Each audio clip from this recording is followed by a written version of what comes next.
Talking USC with the call-in show. And yes, the subscribe button is right there.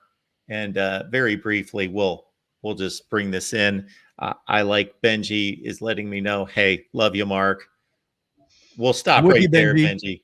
But I incorrectly ranked Lincoln Riley.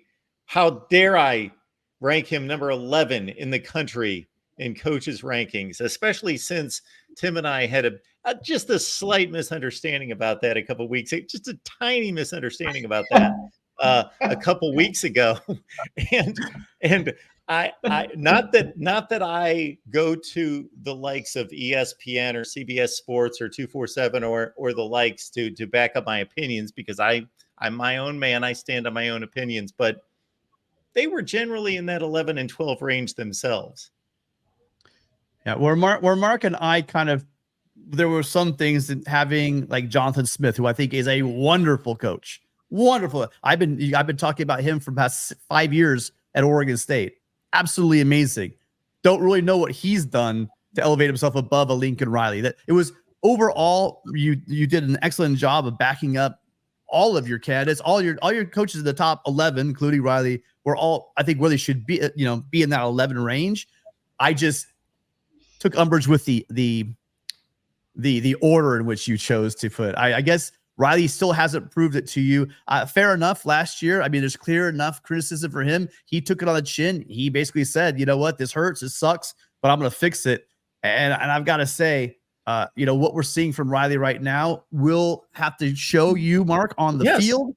But I've got a pretty good feeling that, when he was at Oklahoma, there was a level of consistency. What he couldn't do is he just couldn't. We know this. We know that he's going to have, even last year with that offensive line, he still had one of the top offenses with a very bad offensive line. Being one of the top offenses, imagine when USC starts rolling up top 20, top 15 defenses with a Lincoln Riley offense. It's an in-the-moment ranking, and I ranked him number 8 last offseason, number 8 in the country. And he was a 2-point conversion away from losing his last 6 in a row. Well, but he was also a last-second field goal. We could play the game. You win the game, you have more points. You could look at Utah, right? You can't look at many other games, but you can look at that Utah game, and that was one they probably could have won if they had anybody on defense during that last drive. USC fans have also released my Big Ten quarterback rankings, so you can see where I have Miller Moss ranked. Oh, no, Mark. Come on. We're trying to get subscribers. I think I was very favorable on that ranking. 6 touchdowns. Remember 6 touchdowns? I remember 6 touchdowns. Where do you think I had him ranked? In what? In the Big Ten or nationally? In the Big Ten. 18 starting quarterbacks. God, I got to be honest with you.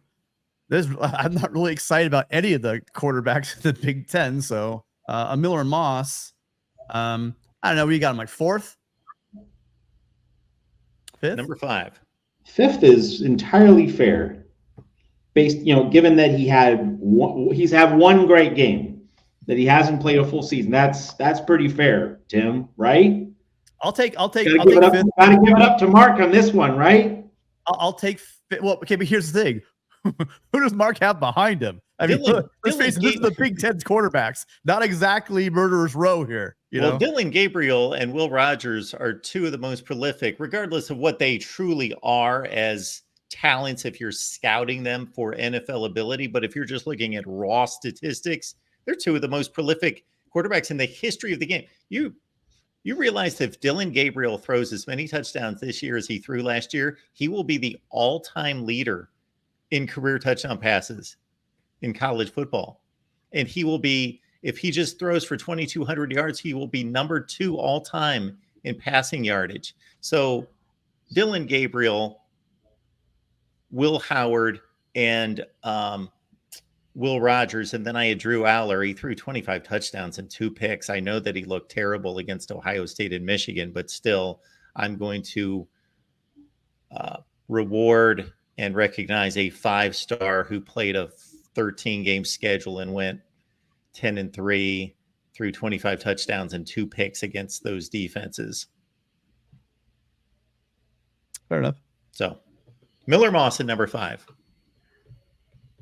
I can't complain about that one. And the other thing is that, like Miller Moss gets his chance to prove himself. I mean, he gets the chance to turn one game in a great moment into a full season. And like if he's the real deal, like Mark Rogers will be ranking him number 2, maybe even number 1 by the end of the 2024 season. So like that's out there for Miller Moss to prove. And it's a prove it season. We use that term all the time in sports, and so like the table is set, and hopefully Jaden Mayava is pushing Moss in this spring camp to the point that Moss is that he has just enough edge that like he doesn't feel entitled to this job. He feels that he's earning it every day, that his growth and evolution are constant, so that when he gets onto the field at Allegiant Stadium in Las Vegas for that LSU opener, that he'll have the right balance between expecting to be great, but also knowing that he has to put his stamp on this team in this season.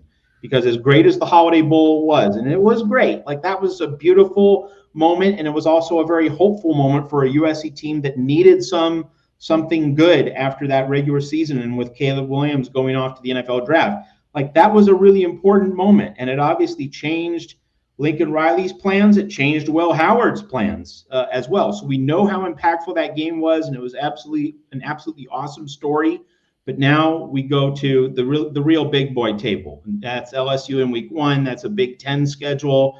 It's Notre Dame. I mean, if Miller Moss can put these teams at his feet, well, then he goes into the annals as one of the great Trojans of all time. Not so much like, well, how does he compare to Marcus Allen or Charles White, but in terms of like a fabled college football player, beloved by the fan base, who waits his turn, who shows immense loyalty, and then when given the chance comes through. That kind of college football story, and that's what Miller Moss has a chance to create in 2024. Here's my question for both of you is, are you surprised that USC did not go to the portal in any such way, that they are banking on the one game? And of course, Lincoln Riley sees him in practice every day, so we have to trust his expertise in evaluating the play and the ability, and not just one game. We know that he's going on far more than that. But I thought following the conclusion of the Pac-12 season, the regular season, that they were going to the transfer portal. And of course, Will Howard was the guy that was reported headed to Los Angeles at one point. Well, the question might be is, when Will Howard watched that performance, Will Howard needs to get on the field. Do you think Will Howard wants to come somewhere and try to unseat somebody who's been in Lincoln Riley's offense, for this will be his 3rd spring, so he have 1 to 3, and then compete for that job? Will Howard is a great quarterback, but how is he going to be as efficient? We don't know. We never know what Will Howard would have been in this offense, but we did see what Miller Moss can do. And the good thing about Miller Moss is he does not have to go in there and light the world on fire. The quality receivers, the depth at receivers, the athleticism at receiver USC has in a Lincoln Riley system. You bring in Woody Marks, and you have Quentin Joyner coming along. I think with this young offensive line that's stepping up, we saw what Elijah Page could do left field, left tackle. You have Monheim going to move inside to center. I think that the size alone of this offensive line getting bigger is going to be protective.